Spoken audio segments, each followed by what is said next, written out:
Orang kan tinggi nih bang. Kira-kira untuk menekan dan tindakannya apa nih bang? Yang dilakukan sendiri bang.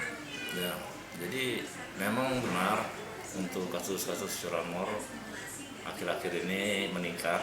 Namun banyak juga kami sudah melakukan upaya untuk ungkap. Selain itu juga untuk antisipasi pencegahan agar tidak banyak terjadinya curanmor, itu kita sudah banyak melakukan patroli-patroli, terus mendatangi atau menyambangi tempat-tempat yang diduga rawan curanmor itu agar dipasang CCTV seperti Indomaret, Alfamart, pasar, sehingga untuk para pelaku agak susah untuk melaksanakan aksinya.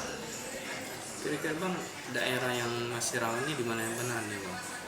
Kalau untuk di kota Palembang kita, rawan itu yang utama itu di tempat-tempat parkir yang di Indomaret, di Alfamart, terus kalau di wilayahnya sih banyak daerah Jakabaring.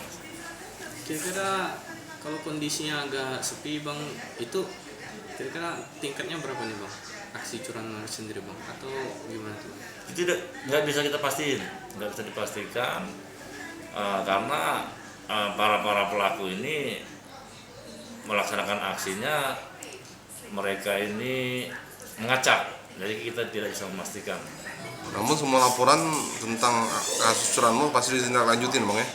Ya, setiap ada laporan curanmor tetap kita tindak lanjutin, dan bahkan ada yang langsung kita ungkap. Ungkap kasus bang ya? Ya, Kira-kira bang tips untuk Para pengendara motor sendiri.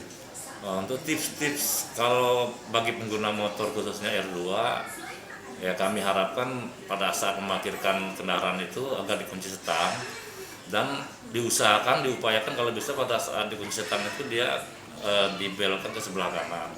Yang kedua, kalau bisa ditambah pakai kunci tambahan. Kunci tambahan, jangan bosan-bosan untuk memakai kunci tambahan. Bila perlu kita pasang tombol switch rahasia untuk menghidupkan atau mematikan. Jadi upaya untuk para pelaku itu tidak bisa untuk menghidupkan motor itu.